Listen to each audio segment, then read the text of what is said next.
What's going on, fam? Welcome to Chesley Major Media. Thanks for joining me. Today, I got a video, and it's all about Africans keeping it real and telling the truth about white worship. We're going to dive straight into it, then we're going to come back and chop it up. A man from an African family, what would your family say about you bringing like an American woman? My daughter's mom is American. Most African parents, if we're being honest, they would actually prefer you bring home a white person. It's messed up because like we talk about Uncle Tom's and racism and what it did to African Americans, but colonialism did a number on Africans. So a lot of Africans, they default to thinking white people are superior. It goes from white people to Asian, Hispanic, and then black. America's number one export is entertainment. A lot of Africans know our culture as far as our food and our clothes and things like that, but we don't necessarily know the context. So we don't consider y'all's context. So we don't think about Jim Crow, or we don't think about, post-traumatic slavery. We don't think about that stuff. So we just look at it kind of like how Asian people look at it. Why are those niggas acting the way that they do? Even though we have a kind of similar story, we don't make that same connection that, oh, this happened to them, then this happened to them, and this happened to them, and it's still happening. It was me realizing that I am black and that while at home we would worship the ground on which a white person walked and like godify them, if I can use that word. But when you stepped out of the home in Nigeria, they weren't quite gods anymore. Like, they were different. It is Africans still worship white people who are in their midst, and it is unfortunate. Let's listen to this. By now, I had held 2 positions already where, putting hand to heart, those jobs I got because of my skin. Because, very often when I go to Estonia or any other places, people ask me, is Kenya racist? And I tell them, yes, it is. And Kenya is racist because it discriminates against its own.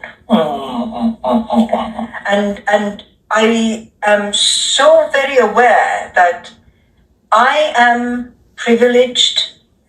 I am so aware that I get favors. I'm so aware that there are things I was able to achieve simply because of the color of my skin. And here's the thing that you're saying. It's not by people with the same skin color as you. No. It is Kenyans, blacks, Yes. being prejudiced to their own Yes. and choosing somebody else because in their minds, they believe that person is better because of their skin color. Correct. That is the height of the effect of colonialism. Absolutely. That is the epitome of it, where you think you're lesser than other people. You yourself believe somebody else is better on no other basis but on the skin color. Yes. Wow. And so I was clearly aware that I was not the best candidate for that position. I just knew it's because they need somebody who looks like me. So when I met you, I really thought for the first time ever, wow, I didn't know black girls could be pretty like that. I didn't know that black girls could be that pretty. So really, I was astounded.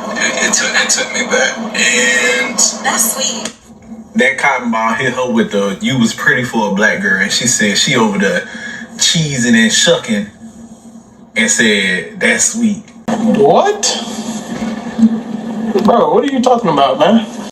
Now, see, let that have been a black American woman, she would have been like, boy, what? Man, stop the car, let me out. But this one, like many others, they are willing and ready to sniff the seat of Zaddy pants at any chance they get. But it's not me saying it in this video. They're saying it themselves. They worship white tea people. So there's proof in the pudding. These people come from a rich land, and yet they living in squalor in shanty towns. They walking on diamonds, but they just can't get it together. And that's why we delineating. But I want y'all to check this video out. This woman right here, she's on the continent with a W, man, and check out the reaction of the people. Yes, you're having an interesting experience because when you went to Eastleigh, you're actually with another fella YouTuber, a white man. So yes, tell us what happened. Phil. So Phil is really cool. We did a lot of collaborations together, and the whole time we collabed, it was just like an influx of obsession with him, like almost people just making him feel like a god, like, oh my god, like on him. We started saying that we were married because we're hoping like maybe that'll like, girls were just like,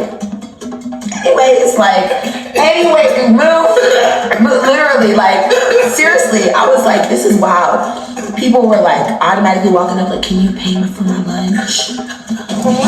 I'm okay. I've got enough. I'm okay, but thank you so much. You're not okay. Okay, I'm not okay either. No. Pole sana. Kenya, people they have money. Yeah. So when you see the Joroge, it's the person that have a lot of money. Joroge, okay. Do they say that because I'm a Muzungu? They know Muzungu have money, so they call you Joroge. But y'all are wrong. Not all Muzungu has money. You got some broke ass Muzungu. Like, it was so embarrassing. Honestly, it made me feel disgusted. And honestly, it really did. When I go around YouTubing, nobody is trying to hop in my, sometimes, let me not lie. Sometimes people try to hop in my, video.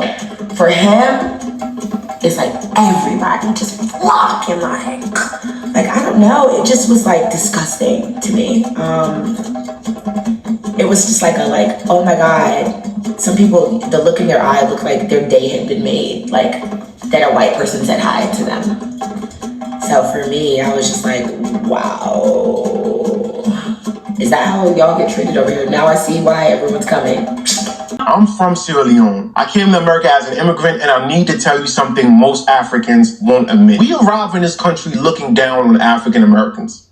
And we have no right to, no history, no context, no right. When I went back to Sierra Leone in my early teens, we were reading Jane Austen, Charles Dickens, Shakespeare in school. You know who we never read? W.E.B. Du Bois, James Baldwin, Toni Morrison. Not one, not ever, not once. That is not an accident. That's colonial education designed to disconnect us from our history, from our struggle, from each other. Before Africans come to America, we know nothing about African Americans except music videos and movies. We see the poverty, we see the violence, we see the performance, but we do not see the policy. We don't see the history. We don't see the 400 years of theft. We don't know that every single right we have as African immigrants, every protection, every opportunity, every door that opens exists because African Americans bled for it. The Civil Rights Act, the voting rights, fair housing, that wasn't given, that was taken. They faced police dogs, fire hoses, bombs in churches. They were lynched for organizing, assassinated for speaking.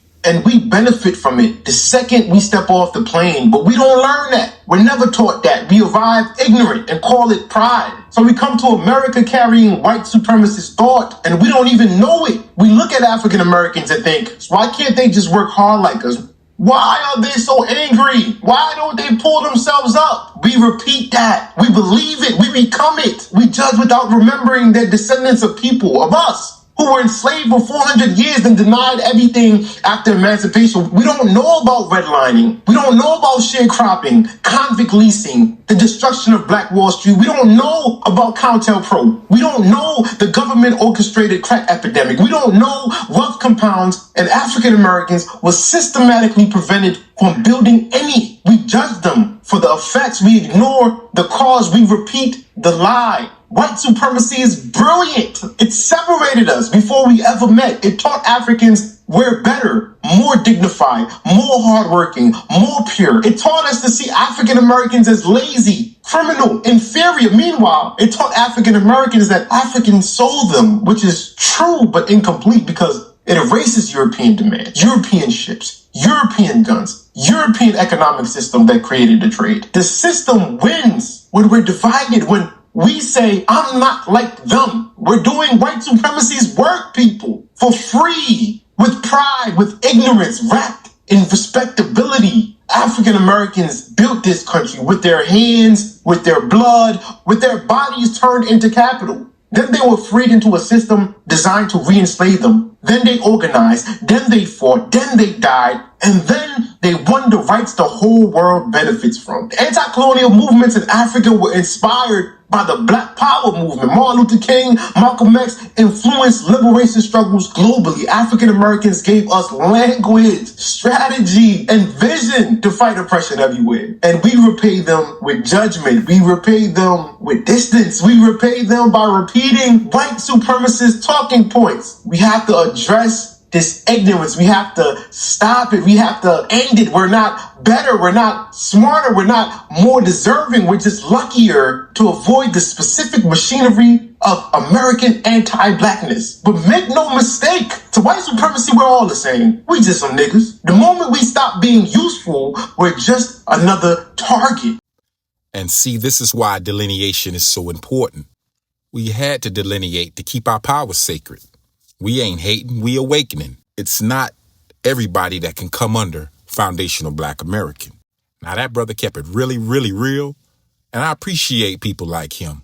He's one of the riders, but there's just too many hating ass tethers. They don't respect the history. They just respect the dollar. They just respect the jobs they can get over here. They just respect the culture somewhat, far as biting it and tethering to it. But then at the same time, they say, we have no culture. It's like we remind them of everything they failed to do. But one thing's too for sure, they never failed at being haters and traitors. In their mind is Z-O-E, Zo, Zaddy over everything. But see, foundational Black Americans, we don't operate like that. 40 million people, 45 million, and we're the minority. And we're the richest Black people on the planet. That's us. That's our lineage. You dig? Foundational Black American. We tried our best. We kicked off Pan-Africanism. It didn't work out because on the continent of Africa, they don't even practice Pan-Africanism. Shouts out to Julius Malema. I want to know, are you guys going to let him go down? It seems so. He's one of the last riders they got. They took out Patrice Lumumba and everybody else that looked like him or spoke like him. Straight backbiting and backstabbing. Hating, anti-Black self-hate. It's at an all-time high in these third world countries and on the continent. And as you can see, I didn't say it. They said it themselves. They worship Zaddy. They discriminate and show racism towards each other. They would rather hate on each other and kiss ass and bootlick than get with each other and run that continent the way it's supposed to be ran. Same thing for Jamaica. Same thing for Haiti. Same thing for Brazil and all those other Hispanic/Latino countries. But I can honestly say the Black continent of Africa and these third world countries, they got it worse because it's like 98, 97% Black and the 3 and 2% are running things. And then when they get over here, the first thing they say is, we not like them. We better than them. Really? Well, why didn't you build like we built? Why didn't you fight like we fought? Why didn't you stay instead of being a coward and running? But that's why delineation is a must. And we're going to stay doing what we got to do to organize and come together as one so we can put out these burning fires in our home and let everybody else worry about their home and their problem and their homelands. And worry about the problems in their little communities that they started in America. If it wasn't for us, they wouldn't have even been able to do that. But all we get is disrespect and people that undermine us and hate on us and practice anti-Black racism to the point that, you know what? We just going to delineate and let everybody hold their own nuts. And we're going to do the same. You don't mess with we, so we don't mess with thee. Easy. I'm out.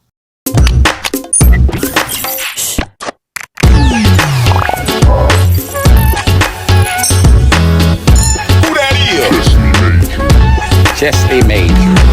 Chesley Major. Chesley Major. Chesley Major. Chesley Major.